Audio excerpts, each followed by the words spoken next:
for State Senator Biaggi and Assemblywoman Neo. Fabulous.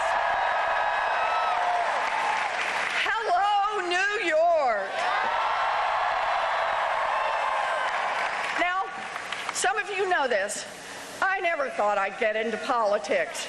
Not in a million years. But when I got into this fight, I quickly found out nobody makes it on their own. If you're going to make any kind of progress in this country, you need allies who know how to fight. And more importantly, you need allies who know how to win. The Working Families Party has been on the front lines of fighting for racial and economic justice and building a grassroots movement to elect the next generation, and I am honored to have their support.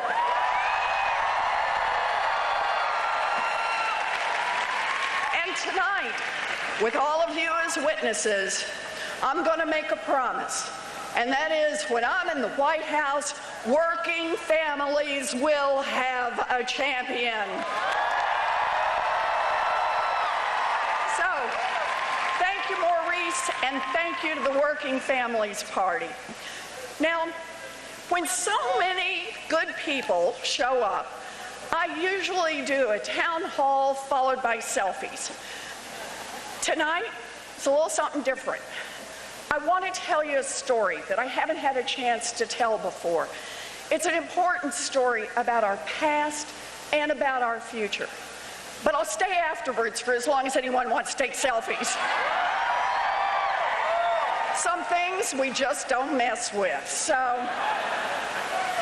I am especially glad to be here in Washington Square Park. I wanted to give this speech right here. And not because of the arch behind me or the president that this square is named for. Nope. We are not here today because of famous arches or famous men. In fact, we're not here because of men at all.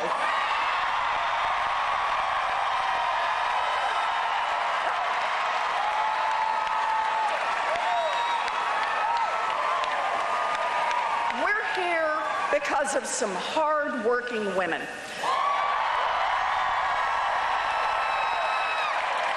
Women who more than 100 years ago worked long hours in a brown 10-story building just a block that way. Women who worked at the Triangle Shirtwaist Factory. So here's what I want you to hear. It was March 25th, 1911. It's a Saturday. And at about 4:45 in the afternoon, people walking through this very park looked up and saw black smoke billowing into the sky. A fire had started in that building. And inside that building, on the top 3 floors, deadly flames leapt from a bin to the oily floors and from the floors to the walls, sweeping across workrooms and trapping the workers. Fighting for their lives. Women, girls really, some as young as 14, raced to escape, but the exit doors were locked. Others ran to the windows, waving their arms and screaming for help. No help was coming. The fire department's ladders could only reach to the 6th floor. The flames leapt higher, and women started crawling out onto the ledges. And as people on the ground stood in shocked silence, a woman jumped, and then another, and then another. They hit the ground with a sickening thud. They died on impact, so many so fast that the women's bodies piled up on the sidewalk. Their blood ran into the gutters. Dozens more were trapped inside. Trapped because the door to the staircase was locked. Locked by bosses afraid that the workers might steal scraps of cloth. Firefighters would later find a pile of burned bodies next to that locked door. It took 18 minutes for 146 people to die. mostly women, mostly immigrants, Jewish and Italian, mostly people who made as little as $5 a week to get their shot at the American dream. It was one of the worst industrial disasters in American history. One of the worst, but it should not have been a surprise. For years, across the city, women factory workers and their allies had been sounding the alarm about dangerous and squalid conditions, fighting for shorter hours and higher pay. They protested, they went on strike, they got coverage in the press. Everyone knew about these problems. But the fat profits were making New York's factory owners rich, and they had no plans to give that up. Instead of changing conditions at the factories, the owners worked their political connections. They made campaign contributions and talked with their friends in the legislature. They greased the state government so thoroughly that nothing changed. Business owners got richer, politicians got more powerful, and working people paid the price. Does any of this sound familiar? Take any big problem we have in America today, and you don't have to dig very deep to see the same system at work. Climate change, gun safety, health care. On the face of it, these three are totally different issues. But despite our being the strongest and wealthiest country in the history of the world, our democracy is paralyzed. And why? Because giant corporations have bought off our government. Americans are killed by floods and fires in a rapidly warming planet. Why? Because huge fossil fuel corporations have bought off our government. Americans are killed with unthinkable speed and efficiency in our streets and our stores and our schools. Why? Because the gun industry has bought off our government. Americans are dying because they can't afford to fill prescriptions or pay for treatment. Why? Because health insurance companies and drug companies have bought off our government. Now, Americans disagree on many things, but we don't want each other's homes burned down by wildfires. We don't want each other's children murdered at school. And we don't want each other's families bankrupted by medical bills. What we want is for our government to do something.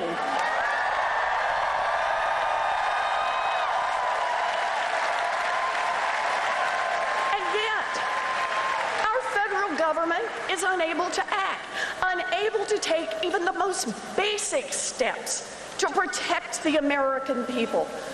Now, when you see a government that works great for those with money and connections and doesn't work for much of anyone else, that's corruption, plain and simple, and we need to call it out for what it is.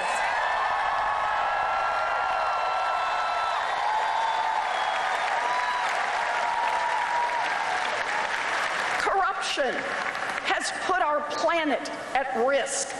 Corruption has broken our economy, and corruption is breaking our democracy. I know what's broken. I've got a plan to fix it. And that's why I'm running for President of the United States.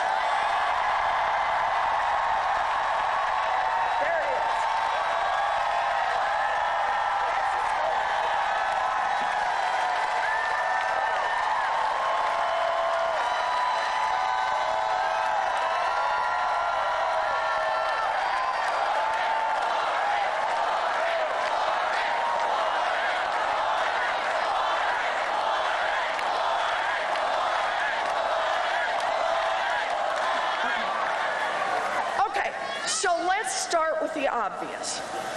Donald Trump is corruption in the flesh.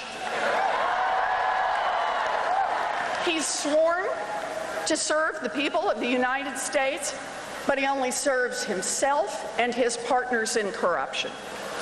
He tries to divide us. White against black, Christians against Muslim, straight against queer and trans, and everyone against immigrants.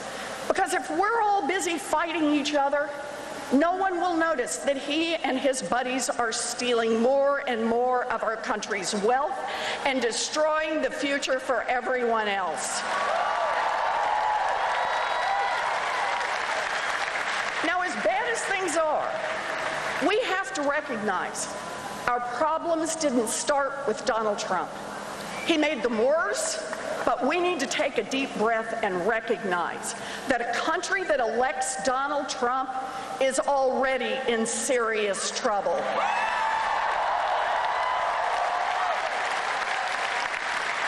Republican politicians sold out a long time ago, filling the courts with judges who expand the rights of corporations while they destroy the rights of citizens, passing tax cuts for wealthy donors while doing nothing to help working families, and sucking up corporate donations while lying about climate change, lying about guns, and lying about health care. And too many politicians in both parties have convinced themselves that playing the money for influence game is the only way to get something done. So what has this corrupt business as usual gotten us? The extinction of one species after another as the earth heats up. Children slaughtered by assault weapons. The highest levels of inequality in a century. Wages that barely budge, crippling student loan debt, shrinking opportunity for the next generation and the one after that and the one after that. The American people get it, and they are sick of it.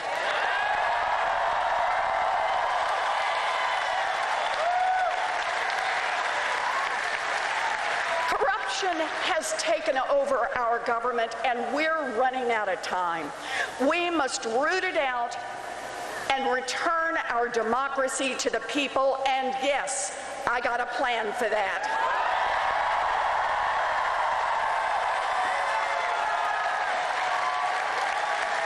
Okay, so I got a lot of plans, but they all come back to one simple idea. Put economic and political power in the hands of the people. Yeah, and we start by rooting out corruption in government. No more business as usual. Let's attack corruption head on. You ready? So I've got the biggest anti-corruption plan since Watergate. It's a plan to shut down the ability of the rich and powerful to use their money to tilt every decision in Washington. So I just want to give you a sample of what we can do.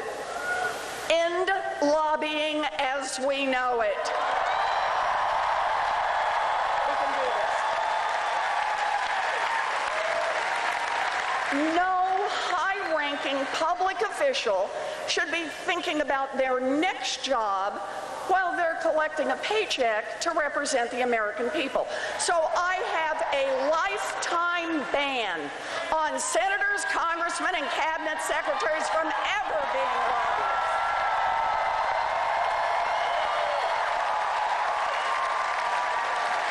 And no more hiring corporate lobbyists to staff up the federal government.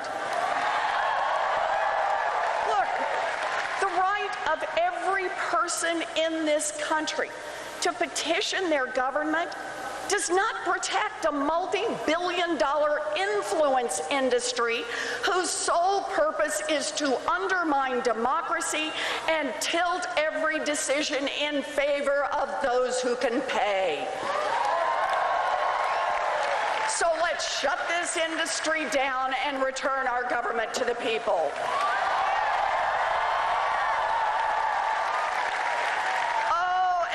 there's more. No more secret meetings. Every single meeting between a lobbyist and a public official should be a matter of public record.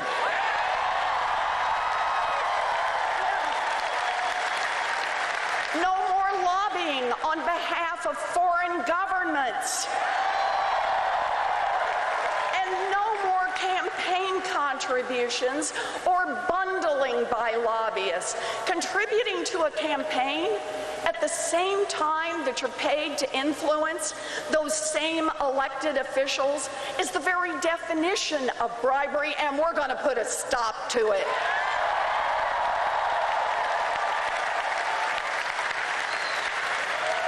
And here's another. Anyone who wants to run for federal office will have to put their tax returns online.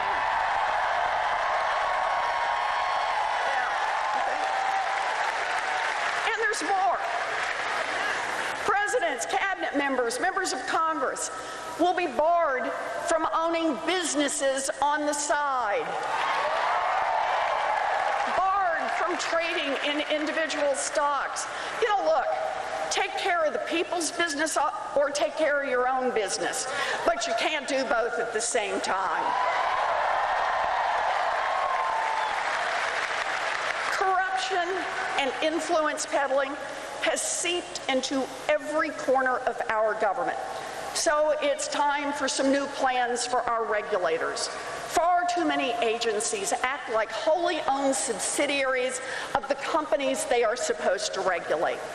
When these agencies are captured, the results are pollution and financial advisors who cheat people, all while regulators look the other way. Enough is enough. We're going to take down the for sale signs hanging outside of every federal building in Washington. Oh, and here's another one.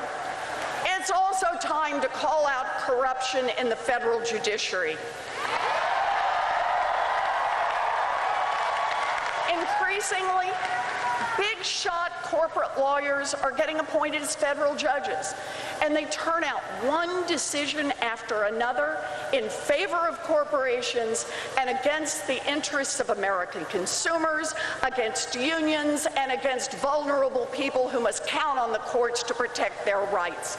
Shadowy right-wing groups have spent millions of dollars to ram through aggressively unqualified nominees who are likely to advance their causes.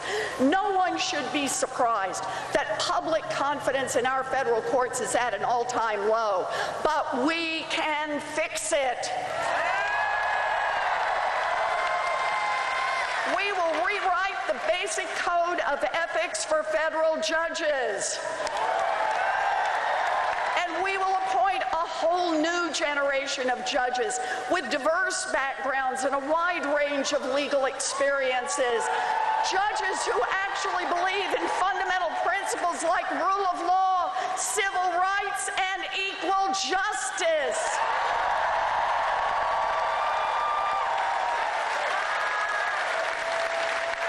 And finally, we will end the corruption of our campaign finance system. Overturn Citizens United. Democracy is not for sale. Get rid of super PACs and secret spending by the billionaires, and break the big donor stranglehold by creating a system of public funding for our elections. Look, I get it. I know that some people will always have more money, so they can own more shoes or more clothes than other people, but no one should own more of our democracy.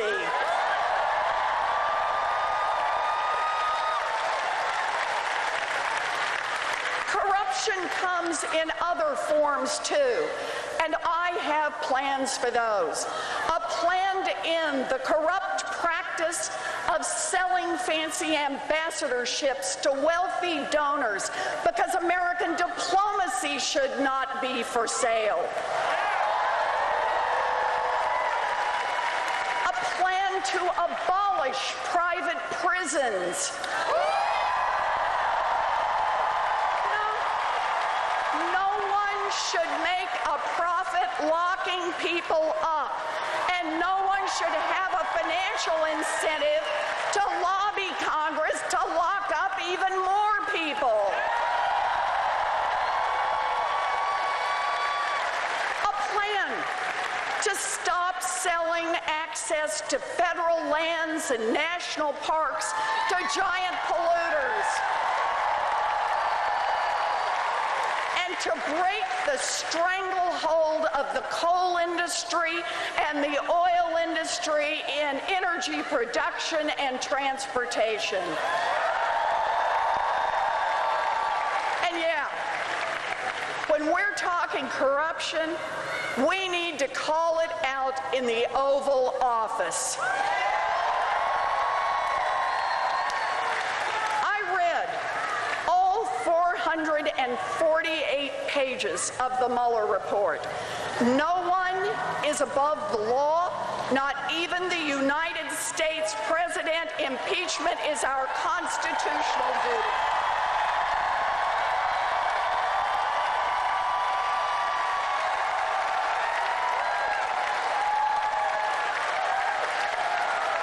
So there it is.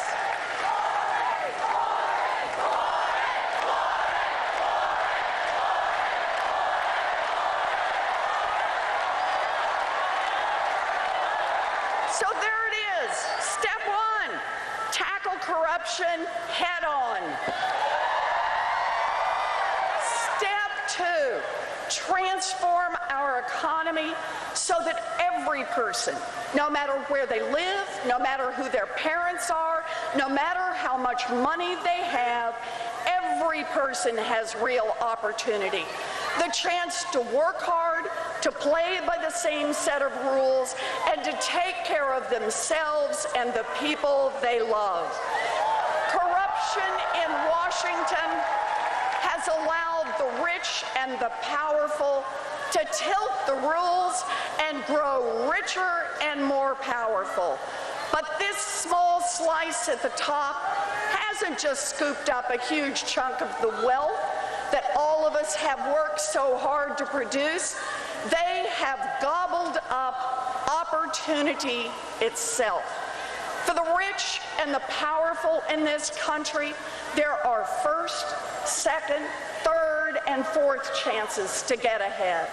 But for a lot of Americans, especially for people of color, there is barely one, or for some, no chance at all. We have the power to fix that.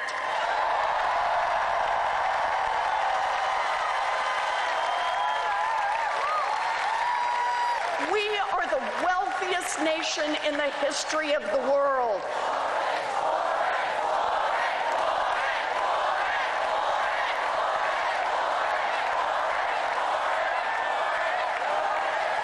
We can afford Medicare for all to save our people and a Green New Deal to save our planet.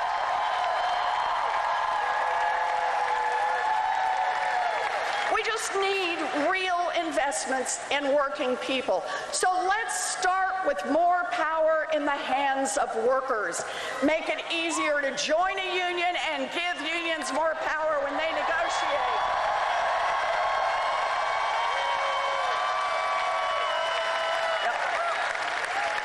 Yes, it's time for a wealth tax.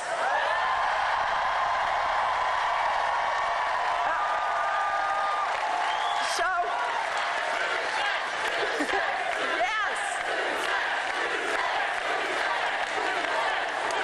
yes, that is a 2-cent tax on fortunes over $50 million. Your first $50 million, don't worry, you're in the clear. For your 50 millionth and first dollar, You got to pitch in 2 cents, and 2 cents for every dollar after that. Just 2 cents.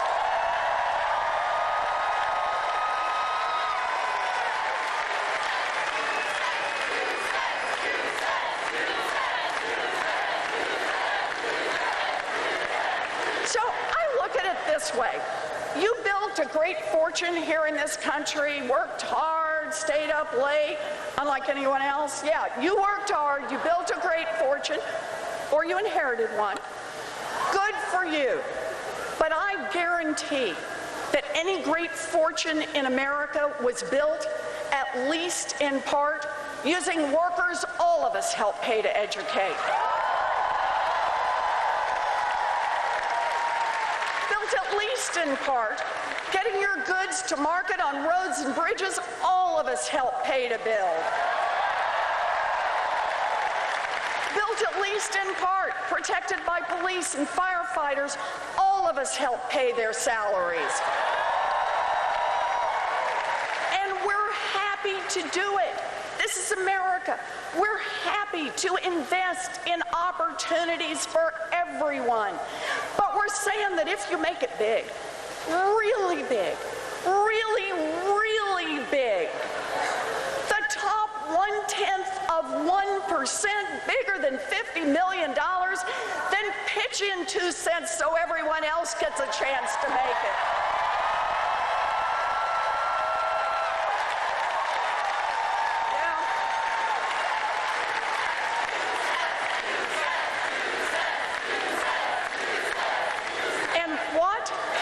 Do with 2 cents.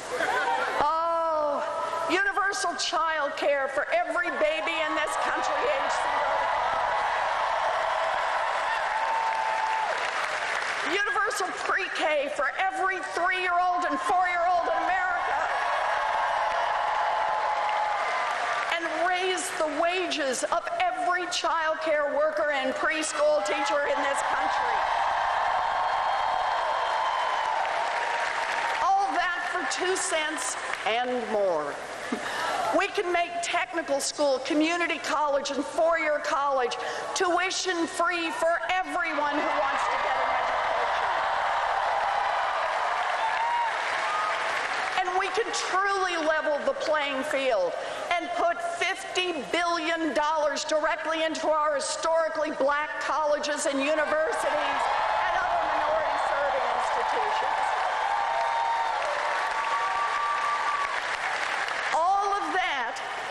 And we can cancel student loan debt for 95% of the folks.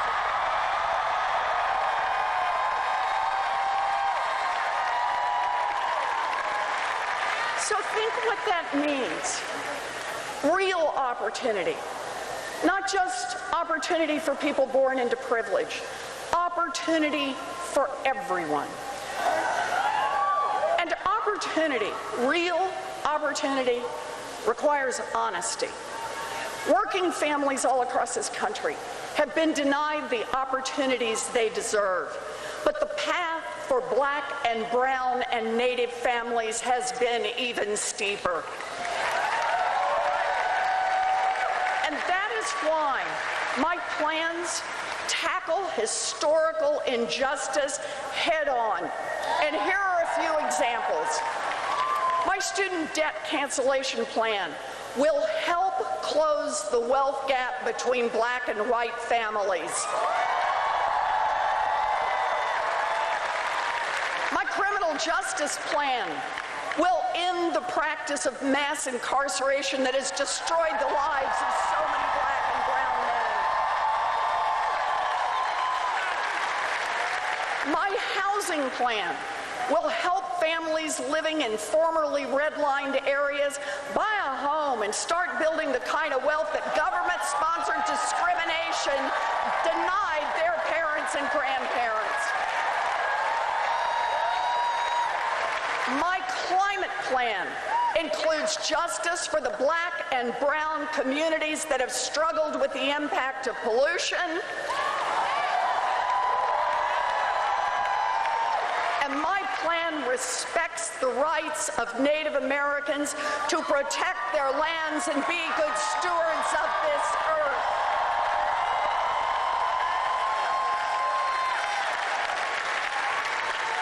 And on day one of my administration, I love the thought of what a president can do all by herself.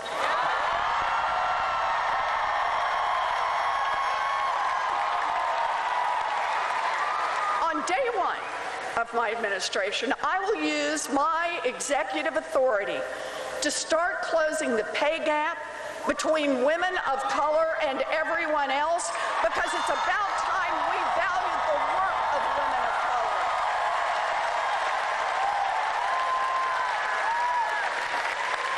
color. We must recognize the systemic discrimination that infects our economy, and we must work actively and deliberately to root it out and set this country on a better path. The time for holding back is over. We need big structural change.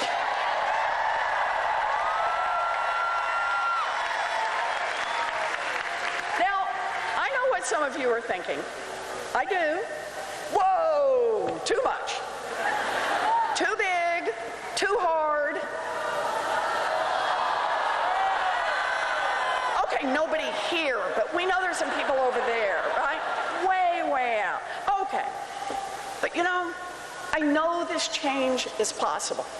And I know it because America has made big structural change before.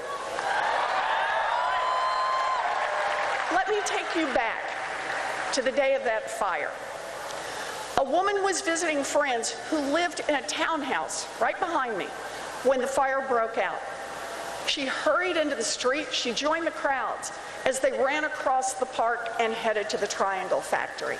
And when she got there, she stood and she watched. She watched as women on the ledge begged for help. She watched as they held each other. She watched as they jumped to their deaths. The woman watching was Frances Perkins.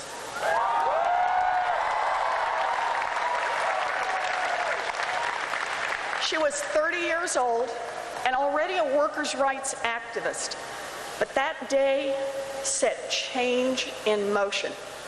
A week later, the women's trade unions organized a funeral march, and 500,000 people showed up to march on Fifth Avenue right behind me. 500,000 people in 1911. And it wasn't their first march, but this time it was different. While the women of the trade unions kept pushing from the outside, Frances pushed from the inside. She understood that those women died because of the greed of their bosses and the corruption of elected officials. So she went up to Albany, ready to fight. She worked to create a commission investigating factory conditions, and then she served as its lead investigator. Now, everybody just remember, this was years before women could even vote, let alone hold major roles in government. But Frances had a plan.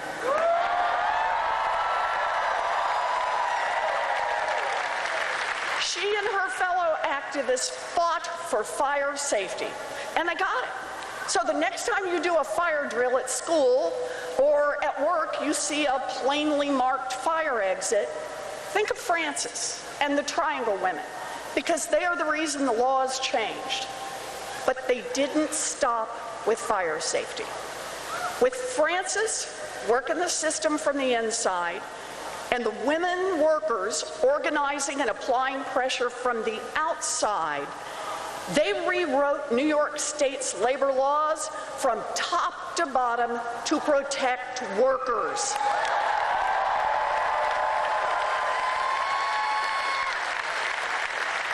Now, over time, Frances Perkins became the state's leading expert on working conditions. And later, when Franklin Roosevelt was elected governor, he appointed her to head his labor department in Albany. And 4 years after that, in the depths of the Great Depression, when Roosevelt became president, he asked Frances to come to Washington to address the crisis as Secretary of Labor for the entire nation. Frances Perkins became the first woman in history to serve in the cabinet. Yeah. And what did she push for when she got there? Big structural change.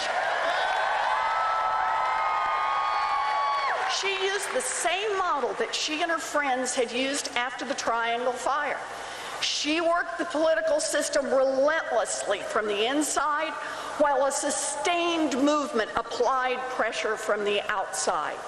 As Frances Perkins put it, the Triangle Fire was the day the New Deal was born. So here's what I want you to think about.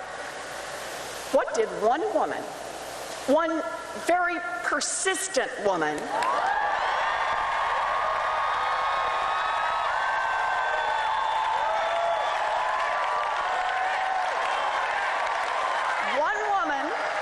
backed up by millions of people across this country, get done? Social Security, unemployment insurance, abolition of child labor, minimum wage, the right to join a union, and even the very existence of the weekend. That's big structural change. One woman and millions of people to back her up. The tragic story of the Triangle Factory fire is a story about power, a story of what happens when the rich and the powerful take control of government and use it to increase their own profits while they stick it to working people. But what happened in the aftermath of the fire is a different story about power, a story about our power, a story about what's possible when we fight together as one. Over and over throughout our history, Americans have been told that big structural change just wasn't possible and that they should just give up. The abolitionists were told, it's just too hard, give up now. The suffragettes were told, too hard, give up now. The early union organizers were told, it's just too hard, give up now. Foot soldiers in the civil rights movement were told, too hard, give up now. LGBTQ activists were told, it's just too hard, give up now. But they didn't give up.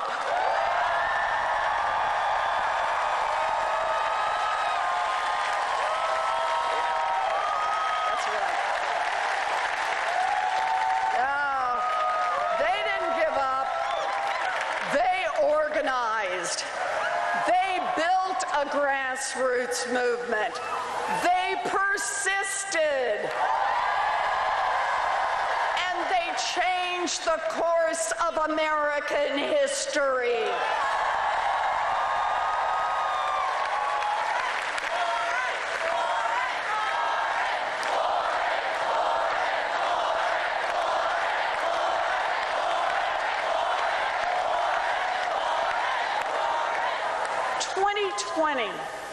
It goes, not just for 4 years, but for generations to come.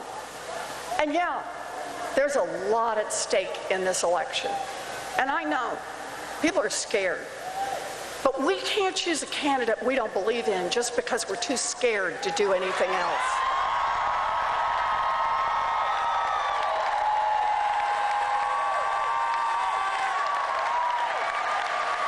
And Democrats can't win if we're scared and looking backward. We win when we meet the moment. We win win when we stand up for what is right. We win when we get out there and fight.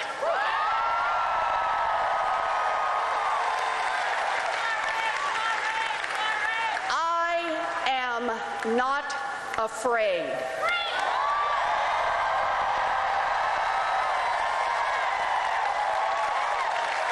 And you can't be afraid either. So if you're ready to fight, then join me.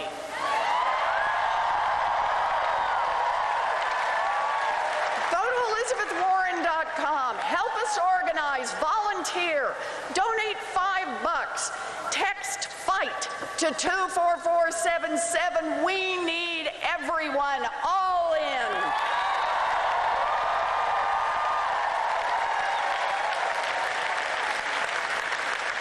Because here's the truth. This is our moment in history. Our moment to dream big, fight hard, and win.